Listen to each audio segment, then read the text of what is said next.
ነገ ጥቅምት 14 አቤት አቤት አቤት በስምህ የተማጸነውን በቃል ኪዳን የተማመነውን የገድልህን መጽሐፍ የጻፈውን ያጻፈውን የሰማውን ያሰማውን ገዝቶ በቤቱ ያስቀመጠውን በዓልህን መታሰቢያን ያደረገና ያከበረውን እስከ 15 ትውልድ ድረስ ማርኩልህ የተባሉ የነገሥታት ዘር የነበሩ ንግሥናቸውን ንቀው ለአምላካቸው ፍቅር ሲሉ የመነኑ ሞትን ያልቀመሱ ስውሩ ቅዱስ የበሶ እምነታቸውን በጥብጦ የጠጣ አይደለም በቤቱ ያስቀመጠ አይደለም በእጁ የያዘ በኪሱ ያስቀመጠ ሁሉ ከአይጥ ከእባብ ከጊንጥና ከተናዳፊ እንስሳት የሚጠብቁ ቅዱስ ልጅ እምቢ ላላቸው ልጅ መውለድ ላልቻሉ ሴቶች ደግሞ ተራራ ላይ ወደምትገኘው ወደ ገዳማቸው ወደ ደብረ ዳሞ መወጣጫ የተዘጋጀውን የጠፍር ገመድ አሻሽቶ በስማቸው ቢማጸን ልጅን የሚያሰጡ ድንቅ ቅዱስ የሮም የነገሥታት ዘር ቢሆንም እንኳን ገና በልጅነታቸው ንግሥናቸውን ትተው የመነኑ አደራ ኮፒሊንክ ማድረግ እንዳይረሳ። ለቤቱ አዲስ የሆናችሁ ፎሎ ማድረግ እንዳይረሳ።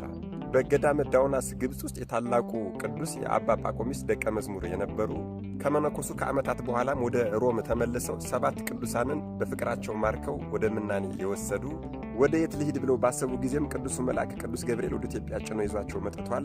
ኢትዮጵያን ካዩ በኋላም እንደገና ወደ ሮም ተመልሰው 8ቱን ወዳጆቻቸውን ሀገርስ ባሳየኋችሁ ሐዋርያት ሳያስተምሩባት በሕጉና በሥርዓቱ ጸንታ የምትኖር ብለው 8ቱን ወዳጆቻቸውን ወደ ኢትዮጵያ ይዘው መጥተዋል። እነዚህ ቅዱሳንም በአንድ ላይ ተሰዓቱ ቅዱሳን 9 ቅዱሳን በመባል ይታወቃሉ። ከነዚህ ከ9 ቅዱሳን ወዳጆቻቸው ጋራም በቤተ ቀጤን አክሱም ውስጥ ሆነው ወንጌልን እየሰበኩ ቅዱሳት መጻሕፍትን እየጻፉና እየተረጎሙ ካገለገሉ በኋላ የእግዚአብሔር ፈቃድ ተለያይተው እንዲያገለግሉ እንዲጋደሉ ነውና ሁሉም እግዚአብሔር ወደ ፈቀደላቸው ሲሄዱ እርሳቸው ደግሞ ወደ ደብረ ዳሞ ሄደዋል። ደብረ ዳሞ ደብረ ሃሌሉያንም ቀና ብሎ ባዩት ጊዜ ትልቅ ተራራ ላይ ነው ያለች። እጅግ በጣም ወደዋታል። ግን እንዴት ሆነ መውጣት እንዳለባቸው በሚያስቡ ሰዓት ሊቀ መላእክት ቅዱስ ሚካኤል አንድ 60 ክንድ ርዝመት ያለው ዘንዶ አዝዞላቸው ይሄ ዘንዶ ተሸክሞ ከላይ አድርሷቸዋል።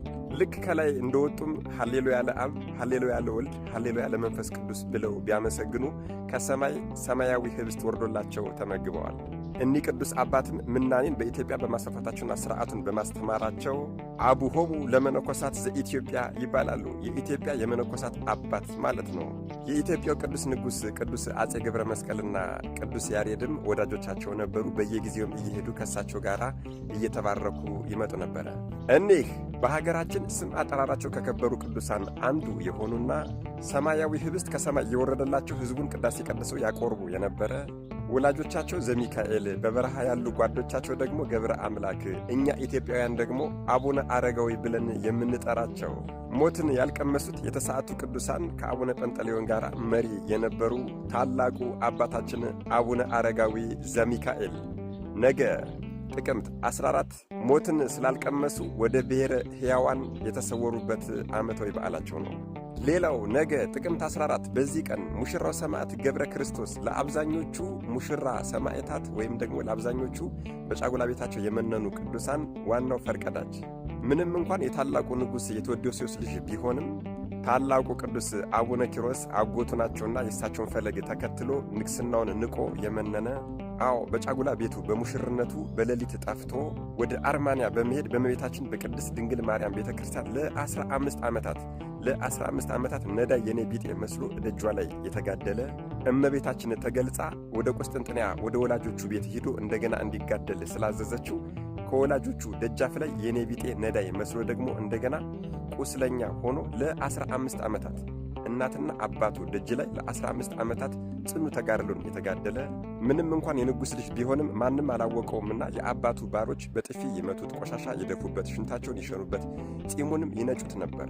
ለእርሱ ግን ወዳጆቹ ውሾቹ ብቻ ነበሩ። ውሾቹ እየመጡ ቁስሉን ይልሱለት ነበር።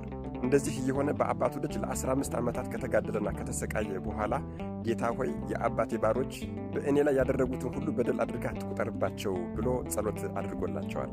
በመጨረሻም ጥቅምት 14 ቀን ሲያርፍም 7ቱ ሊቃነ መላእክትን አስከትሎ ልዑል እግዚአብሔር ወርዶ ነፍሱን አሳርጎለታል።